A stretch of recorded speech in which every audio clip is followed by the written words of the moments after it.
Esta lucha, señor Cáceres, en favor del consumidor y esta lucha que quiere mejores medicinas, mejores precios, de alguna forma ha hecho que ustedes también pongan como parte de este tema, de esta problemática, los laboratorios. ¿Cómo ha sido la respuesta de los laboratorios? Ustedes sensibilizan muy bien a la población, a los ciudadanos, al dueño de la bodega, de la farmacia, al dueño de la botica, al dueño de la tienda, pero ¿qué pasa con los más grandes en esta cadena, con los laboratorios? Yo creo por experiencia, porque además nos hemos reunido con ellos, que se puede conversar con los laboratorios. Se les puede llevar algún tipo de diálogo y quizás encontrar entendimientos. La defensa del consumidor no implica en modo alguno una confrontación permanente con los empresarios. Si se viola la ley y si no hay punto de encuentro, hay que confrontar, pero en la medida en que se puedan resolver los problemas dialogando hay que hacerlos. En todo caso, a veces los empresarios, los laboratorios no son conscientes de que muchas de las prácticas de comercialización que se llevan a cabo en su nombre, pues transgreden la ley, ¿no? No se dan cuenta de ello, porque las cuentas publicitarias son normalmente encargadas a agencias de publicidad y a veces los publicistas en sus excesos de creatividad pueden transgredir la norma, ¿no? Entonces, eso es algo que los laboratorios pueden estar discutiendo, pero mientras ello sucede, nos vemos inundados de publicidad engañosa en materia de medicamentos que te están induciendo a la automedicación.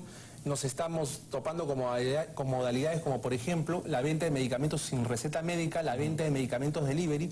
No es posible de que tú solo con llamar por teléfono a una farmacia pidas el medicamento que sea y lo único que te pregunten es con qué billete vas a pagar y luego te traigan lo que sea. O sea, cualquier niño puede pedir o cualquier adolescente puede pedir medicamentos que se hayan prohibidos de comercializar en otro país, pero aquí se pueden traer delivery, ni siquiera tienes que salir de tu casa. Entonces, el tema de la comercialización de medicamentos, como se ve, es sumamente amplio. Entonces, yo creo que de lo que hemos conversado con las autoridades del IGEMIT, existe una notoria disposición de las autoridades para trabajar en el tema de la exhibición de precios de medicamentos y para trabajar en lo que es la promoción de medicamentos genéricos para evitar que se nos siga induciendo a únicamente utilizar medicamentos de marca, ¿no? Que debe saber la gente que no es lo único que te cura. Los medicamentos genéricos que contienen un principio activo que es el que sirve de base para que el medicamento de marca opere, pues son absolutamente útiles. Ese es un tema muy interesante que me gustaría tocarlo. Para empezar, por lo que usted decía con ese tema de delivery para cualquier medicamento y sin receta médica, qué fácil la tienen los farmacodependientes, por ejemplo, quienes deberían más bien curarse y tratarlos en lugar de alimentarlos con más cosas que le hacen daño. Pero el tema que usted mencionaba, que es, ¿qué te hace un medicamento del otro? ¿Qué te hace un genérico a la enfermedad? ¿Qué te hace uno de marca que te cuesta el doble, el triple, hasta 100 veces más? Esto también debe ser obligatoriamente informado por el farmacéutico, es decir, cuando usted llega a la farmacia a comprar, yo debo decirle, señor, con esto que usted está pidiéndome, que le cuesta 2 soles, se va a curar de tal enfermedad como lo dice su receta. Y con esto que le cuesta 50, tiene el mismo activo y se va también a curar exactamente igual. ¿Eso está obligado el farmacéutico o no? Yo creo que la respuesta está implícita en tu pregunta. Es decir, te lo pongo con un ejemplo. Uno puede comprar una camisa a 25 soles o uno puede comprar una camisa a 300 soles. Las dos son camisas, pero una es una camisa de marca, ¿no? Entonces tú pagas la marca. Tú te das el gusto de pagar la marca. El gusto lo haces porque lo quieres hacer o lo haces porque crees que es la única alternativa que tú tienes. Pero si tú eres consciente de que la camisa que vale 20 soles y el medicamento y la camisa que vale 300 soles van a cumplir con la misma necesidad de protegerte y de ayudarte a estar vestido, pues vas a comprar la otra.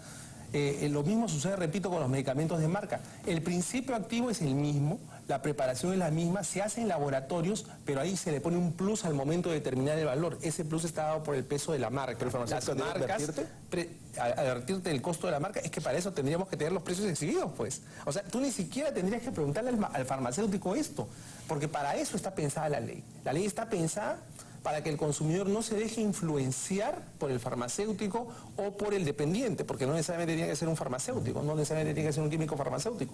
Quien atiende en la farmacia puede ser sencillamente un empleado, un dependiente, ¿no? Entonces tú no tienes que tener por qué esa cercanía con él de modo tal que él no influya en tu decisión final de compra, sino que tú decidas si vas a comprar porque ya te lo recetaron o porque tu posibilidad económica te determina lo que tú necesitas, ¿no? Una pregunta final, quizás un poco me salga de lo que está haciendo directamente ASPEC, pero sí apelo a su criterio. Ustedes están trabajando en pared con el Ministerio de Salud, el MINSA. Así es. Pero quizá algún televidente diga, esto ya, como le digo, escapa un poco de lo propiamente que se vende de un consumidor y lo que compra en una farmacia. ¿Qué pasa, por ejemplo, con el Ministerio de Salud, que ahora es aliado vuestro, que por ejemplo no maneja muy bien a veces el tema de los medicamentos. Incluso a veces la persona que nos ve puede estar en una emergencia o en un hospital y del propio hospital le dicen no hay esta medicina, vaya y compra en la farmacia de enfrente. Entonces esa alianza de ustedes con el MINSA, ¿hasta qué punto puede ser tan fuerte como para que logre los objetivos que se están trazando? Yo escuchaba antes de esta entrevista esa llamada tan sentida de ese televidente que se quejaba de que se estaban muriendo a cuentagotas porque no se le suministraban los medicamentos por parte de la autoridad del Ministerio de Salud, ¿no? Entonces, lamentablemente el sistema está diseñado en la actualidad de tal manera que estos hechos se perpetran día a día. ¿Qué se ha pensado? ¿En qué se está trabajando? Estamos trabajando actualmente en un código del consumidor. Se está trabajando en un código de hace meses que, entre otras disposiciones, algún día debemos conversar sobre el código, se establece un capítulo dedicado exclusivamente a la prestación de servicios de salud.